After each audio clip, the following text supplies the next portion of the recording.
Hi, I'm Patrick Schweiss, the director of the Sedona International Film Festival. We have enjoyed over 2 decades of significant growth right here in Sedona, turning into a 9-day celebration of the best films from around the world. And we have you to thank for that.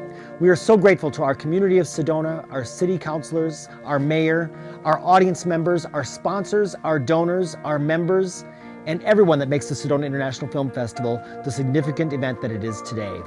We are here to enlighten, entertain, and inspire, and you have helped make that possible. So please enjoy Sedona Now's coverage of the Sedona International Film Festival.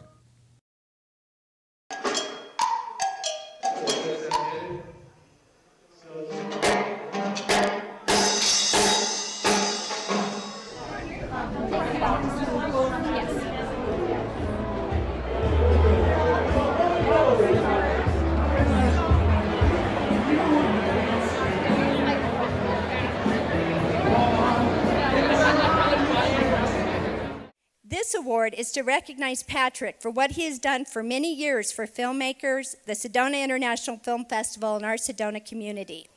Here is what is inscribed on this sculpture.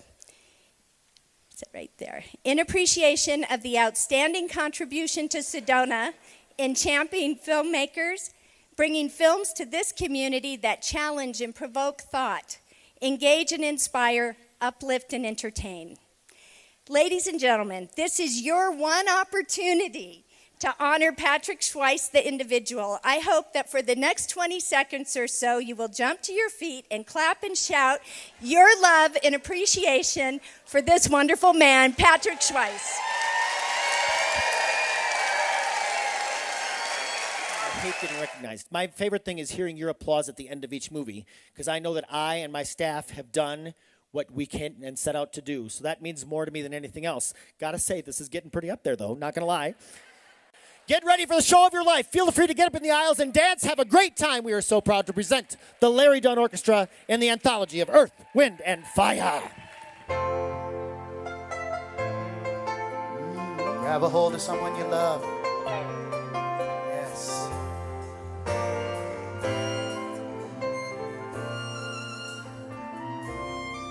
For a while, to love was all we could do. Yes. We were young. The end of the show, we walked off. You know, we're going to try to do the normal, more. And Sedonians are so polite, they didn't want to bug us. So I had to go to the mic and go, just kidding. We have another song. and we came back and did We Can Boogie, and everybody was up. It was great.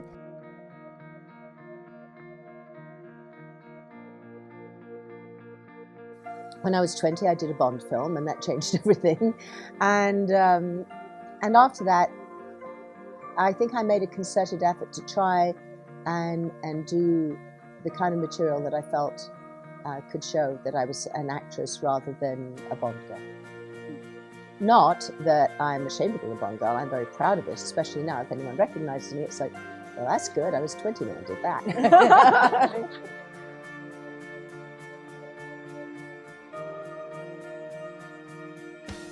Marcia and I had clicked so well, there was no question about it. And it was the happiest set I was ever on. I never knew that you were supposed to love people as much as you did while we made this film. And then we made it happily. It was released and was well liked. Then it made money, and then it got awarded. What's wrong with that picture? You know? And I can remember thinking, well, that's a perfect. Yeah. And it spoiled me. It made me think that every job I would ever have would be that easy, that loved, you know, hardly.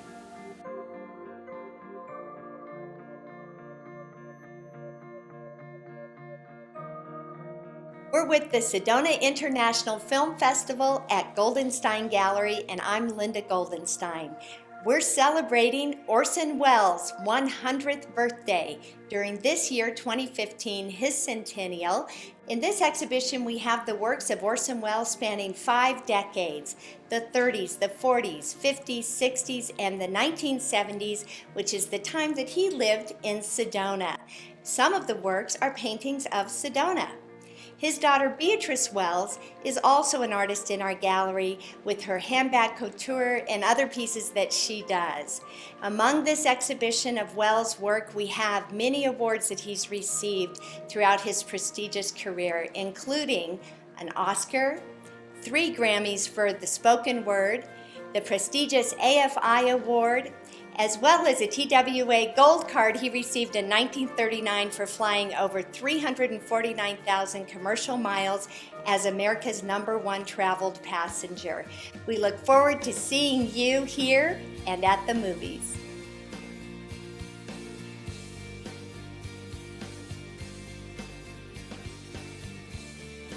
There's, you know, there's that whole idea of doing the show honestly in my father's voice, which means when I do Jimmy, or if I do Gregory Peck, or if I do Marilyn Monroe, which I do, or George Cukor. You'll love George. Oh, wait till you hear George. It's not me doing them. It's my father doing George Cukor. My name is Maya Angelou, and I believe that the heart is the most forceful, impactful element in our lives.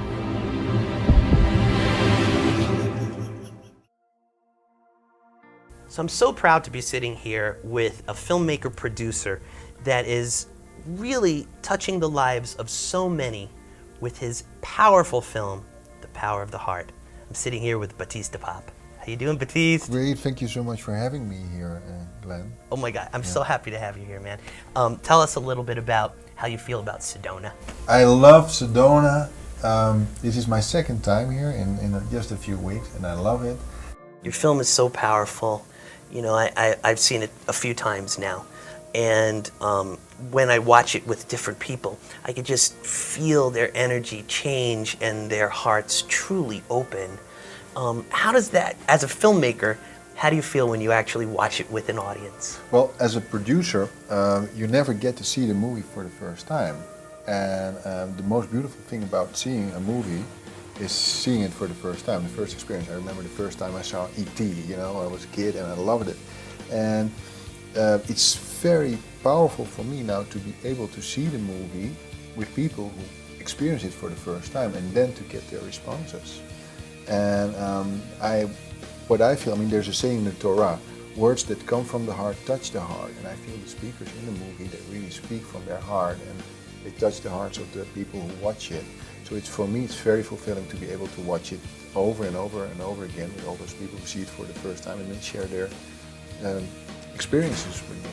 One of the things that I know, that personal feedback that I've gotten about your film is that people look at life differently after they view the film. Yes. You know, that's a really, it shows how powerful the medium is, yes, and the ways in which you guys use it. Yes, because it shifts our perception of so many concepts that we use in our lives. For instance, forgiveness. You know, we have a powerful story, and it's taking place in the genocide 20 years ago. And the woman in the movie is able to forgive the killers of her family. And that really stretches our definition of what forgiveness is. Because if she is able to forgive that, and she really has been able to forgive that, then we certainly must be able to forgive, you know, our relatives or our neighbors or the people we need to forgive in our lives. And a lot of people tell me when they've seen the movie, they say, oh my God, that was so much great information. I need to see it again. I need to see the movie again. So that's why they buy the DVD, because they want to see it again, because there's so much information in it, and it's going pretty fast. I had to see it a few times. Exactly. I really did. Yeah. And I had to see it a few times, I think, too, because I was emotionally so involved that I would miss what happened next, because I was still processing the things that touched me in an emotional place. And I think you know, when you saw it the second time and the third time, you saw new things that you didn't see the first time. Oh, absolutely. Yes. Absolutely, I did. So you never made a film, you never wrote a book. No. Now the book is out in 70 countries. My publisher in the US is Atria, that's an imprint of Simon & Schuster. And our distributor in the US is Beyond Words, and they're doing a very great job here. It's beautiful. Well, we're so happy to have you here, brother. Brother. Thank you so much. Thank you so much.